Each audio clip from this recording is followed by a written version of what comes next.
فضا میں رمضان المبارک کی خوشبوئیں شامل ہو گئی ہیں۔ خوبصورت ہوائیں اور فضائیں بتا رہی ہیں کہ رمضان المبارک کی آمد ہے۔ مرحبا رمضان المبارک۔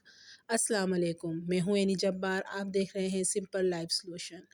امیر ہو یا غریب، کارا ہو یا گورا، کسی بھی ملک سے رہنے والا مسلمان اب رمضان المبارک کے استقبال کے لیے سر جوڑ چکا ہے، اور ہم تمام مسلمانوں کی یہ کوشش ہے کہ ہم بھرپور طریقے سے رمضان المبارک کو منائیں، اس کا استقبال کریں، اس کی تیاریاں کریں۔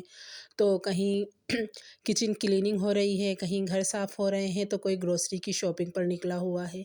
اپنی اپنی استطاعت کے مطابق، اپنے اپنے اخراجات کے مطابق، آمدنی کے مطابق ہر انسان رمضان المبارک کو استقبال کرنے کے لیے تیار ہے۔ لیکن ہائے کیا جائے مہنگائی کا، کہ اس جن نے سب کو بے بس کر کے رکھ دیا ہے، اس جن نے سب کو اپنے قابو میں کر لیا ہے۔ لیکن ہر مسلمان کی، چاہے وہ امیر ہو غریب ہو، اس کی یہی خواہش ہے کہ اپنوں کے لیے دسترخوان سحر و افطار کا سجایا جائے اور کچھ نہ کچھ ضرور اہتمام کیا جائے۔ لیکن اس کے لیے پھر وہی ہے کہ بجٹ کیسے بنایا جائے، بجٹ کی اس طریقے سے متوازن بجٹ بنایا جائے کہ ہم رمضان المبارک اچھے طریقے سے اور خوش ہو کر گزار سکیں۔ تو میری پیاری بہنوں، اس کے لیے سب سے پہلے آپ اپنا بجٹ نکالیے۔ آپ نے کتنے پیسے اور کتنی رقم اس چیز کے لیے مختص کرنی ہے کہ آپ رمضان المبارک میں کتنے پیسوں کی شاپنگ کریں گی، وہ پیسے ایک طرف کر کے رکھیں۔ اس کے بعد آپ لسٹنگ شروع کریں کہ آپ کے گھر میں کتنے افراد ہیں اور کس طریقے سے آپ نے سامان خریدنا۔ آپ کے یہاں سحر و افطار میں کتنا پکایا جاتا ہے، کتنا کھایا جاتا ہے۔ ہر انسان کے اور ہر گھرانے کا مینیو الگ ہوتا ہے، اس کی کوانٹٹی الگ ہوتی ہے۔ تو یہ تو آپ کو اپنے ہی خاندان کے افراد کے حساب سے مینیو بنانا پڑے گا، ٹھیک ہے؟ لسٹ بنانے کے لیے سب سے پہلے آپ نے ان تمام چیزوں کو مد نظر رکھنا ہے جو نہایت ضروری ہیں، یعنی تیل ہو گیا، گھی ہو گیا، بیسن ہو گئے، چنے چھولے ہو گئے، اور اس کے علاوہ آپ نے دیکھنا ہے کہ کون سی چیز کتنے میں آ رہی ہے، یعنی کہ قیمتوں کا آپ نے پہلے ضرور موازنہ کر لینا ہے کہ قیمت کتنی ہے، کیونکہ پرائزز کے ہی اعتبار سے ہم نے چیزوں کو کم یا زیادہ کرنا ہے۔ اگر چھولے اور بیسن اس دفعہ زیادہ مہنگے ہیں تو اس کی کوانٹٹی ہمیں تھوڑی کم کرنا پڑے گی، کیونکہ پھر بجٹ نہیں بیٹھے گا۔ اور اگر ہم زیادہ لے آئیں گے ان چیزوں کو تو پھر ہم دیگر چیزیں خریدنے سے محروم ہو جائیں گے، کیونکہ رمضان المبارک میں چاہے مسالہ جات ہوں، چاہے شربت کی بوتلیں ہوں، بیسن ہو، چھولے ہوں، میکرونی ہو، ہر چیز ہی چلتی ہے۔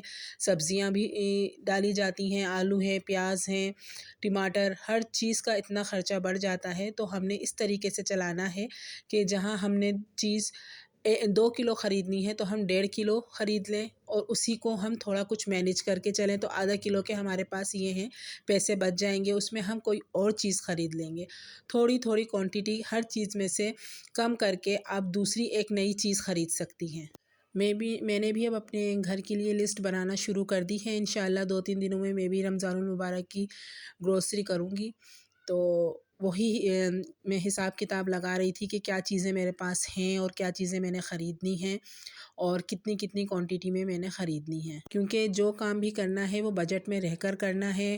اگر اوور ہو جائیں گے تو پھر مسائل کا شکار ہو جائیں گے، اور چیزیں کم پڑ گئیں تو سامان جو بھی ہم بنانا چاہ رہے ہیں پکوان، وہ اچھا نہیں بنے گا۔ تو لسٹ بنانے سے پہلے آپ پورے کچن کا اپنا جائزہ لے لیں، تمام پیکٹوں کا، تمام ڈبوں کا، کیبنٹس کا، ہر طریقے سے آپ جائزہ لے لیں، تاکہ آپ کو پتہ چل سکے کہ کون سی چیزیں ہیں جو آپ نہیں خریدنا اور کون سی چیزیں ہیں جو ضروری ہیں۔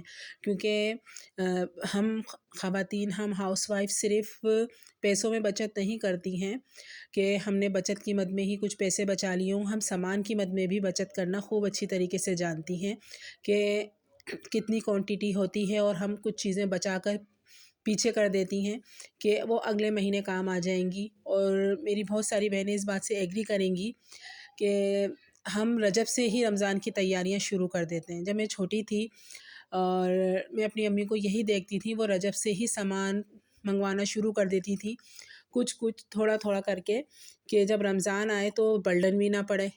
اور سامان بھی پورا ہو جائے۔ خیر وہ تو ذرا سستے دور تھے اور بڑی آسانی سے ہو جاتا تھا ہر کام، لیکن ہمیں جس دور کا سامنا ہے وہ بہت مہنگائی والا دور ہے، وبال والا دور ہے۔ تو اسی کے حساب سے ہم نے اپنی گروسری کرنی ہے، اسی کے حساب سے ہم نے اپنے تمام اخراجات پورے کرنے ہیں، کیونکہ آگے عید ہے، عید میں بچوں کے کپڑے بھی بنانے ہیں، خود کے کپڑے بھی بنانے ہیں، ہسبینڈ کے لیے بھی کچھ نہ کچھ لازمی لینا ہے، اور بچوں کی عیدی تو مسٹ ہی ہوتی ہے، اور مہمانوں کی آمد بھی ہوتی ہے کہ مہمان آتے ہیں عید پر، ان کے لیے بھی انتظامات کرنے ہیں۔ تو میری پیاری بہنوں، آپ رمضان لسٹ بنانے کے علاوہ ایک لسٹ اور یہ بھی بنائیں کہ کیا چیزیں آپ نے پہلے سے جمع کی ہوئی ہیں، آپ کی کچن میں وہ کیا کیا اشیاء ہیں جو موجود ہیں اور وہ آپ کو خریدنا نہیں ہے۔ اس طریقے سے آپ کو یہ آسانی ہو جائے گی کہ آپ وہی چیزیں لے کر آئیں گی جن کی آپ کو ضرورت ہے۔ ایکسٹرا چیزیں لانے کی ضرورت نہیں پڑے گی آپ کو، کیونکہ پھر اس سے اخراجات زیادہ بڑھ جائیں گے، اور پھر جو چیز ہم کرنا چاہ رہے ہیں وہ ہوگی نہیں۔ میری دعا ہے کہ رمضان مبارک اللہ تعالیٰ ہر مسلمان کو اچھے سے نصیب فرمائے، اور اس کی تمام فضیلتیں ہم سب کو نصیب فرمائے، اور سب کے گھروں میں خیر و برکتیں عطا فرمائے، سب کے دسترخوان وسیع فرمائے، اور سب کے دسترخوان ہرے بھرے فرمائے۔ اللہ تعالیٰ سے دعا ہے کہ اللہ تعالیٰ سب کو پریشانیوں سے محفوظ رکھے۔ اب تک کے لیے اتنا ہی۔ اللہ حافظ۔